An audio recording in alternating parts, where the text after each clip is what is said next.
Hello, people. Sorry for hearing a little rattling. That's just a cough drop in my mouth. I'm gonna see how much an intake boot is. If they're like less than $10, I'll buy an intake boot.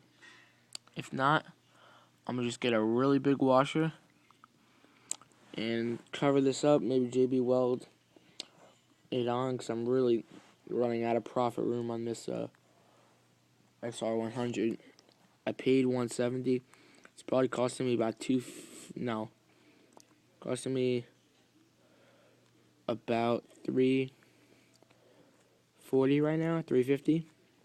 With the valve grinding compound, the tool and everything, about $350, which isn't bad, but I would like to make some profit on this bike.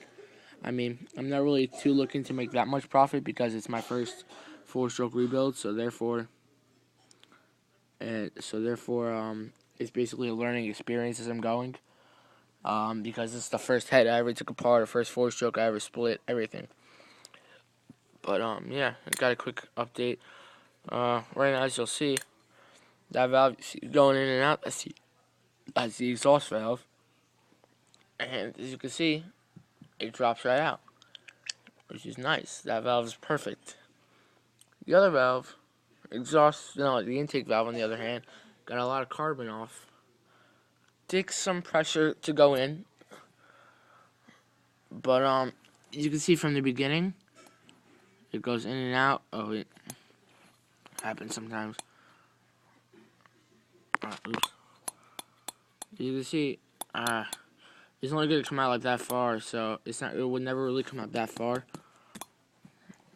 But the reason why I know that it's bent, or how I know that it's bent, try to get this on the camera for you guys. It's really hard to see in this lighting. Alright, maybe if I can get it to work.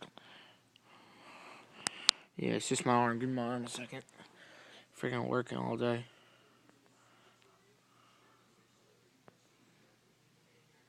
Alright.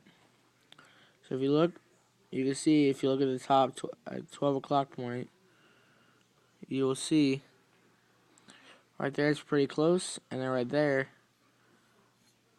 actually, like you can see now right about there. So now you can see it's nice and sealed, but now when you turn it, see it's open.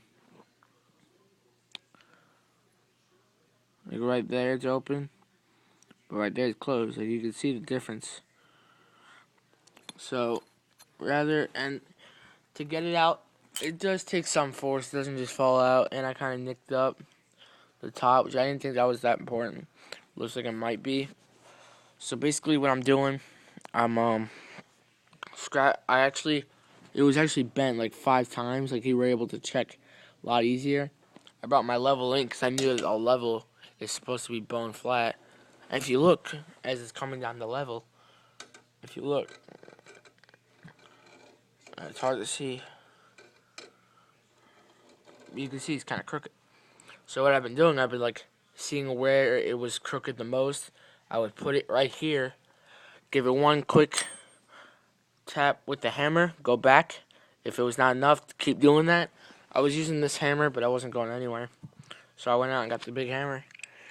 And I got it pretty close, but I'm not happy. Valve grounding compound will probably fix it. But what I decided to do, I'm just going to buy a new valve. $30. I tried to save it, but you can't go cheap. Because then I'm thinking, at the worst, you have $15 for a gasket. And the other, what do you call it? The other $30 for a valve to fix it later. Alright. But might as well just spend $30 now. I might not even have had to fix it, because I know it wouldn't have leaked that bad, because I'm going to keep this around as a spare valve from an xr100. Like, if I get a valve that's just completely bent and I want this thing to run, then I'll just throw this thing in and stop the head back on and just see how it is. But basically, if I wanted it, cough drop. If I wanted to put some run time on this motor, at least like 10 hours, because I wanted to do some riding, because the bike fits me kind of well, and I'm going through the trouble of redoing the whole thing top to bottom to make it look nice and pretty, which I'm still debating on the color. I'm thinking about a blue frame to match the blue side plastic, so that's probably what I'm going to do. but you can see it's still not bad at all. But anyway, I bought a new valve. I just like how this valve right here, hopefully the new valve will do that too. As you can see right there, it's a little bit crooked. But if I do like that, bring the whole thing out, like,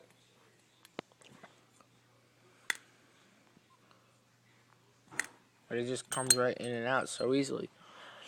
And this exhaust port, all that right there, I use the old valve. All that carbon. Making a video, Mom. Making a video. Hold on. Sorry about that, Italians, you know. But there's a bunch of carbon buildup in here. So I bought a tiny wire brush. I'm going to wire brush all this. I bought a little one, like this big. I'm just going to be in here and just freaking wire brush this whole thing. Then I'm going to get a polishing stone. I'm not even going to bother polishing it. I'm just going to get a polishing stone and polish both the intake.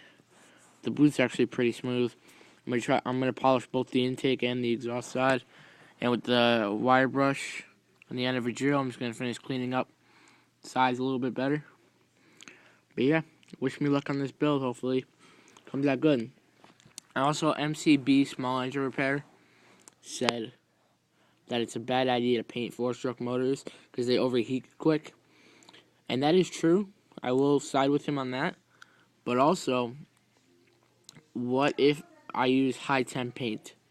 That's my question, because I really wanted to paint this head and stuff to make it look pretty, but if I can't, I can't. But I really wanted to, because there's red overspray over here and it looks like shit.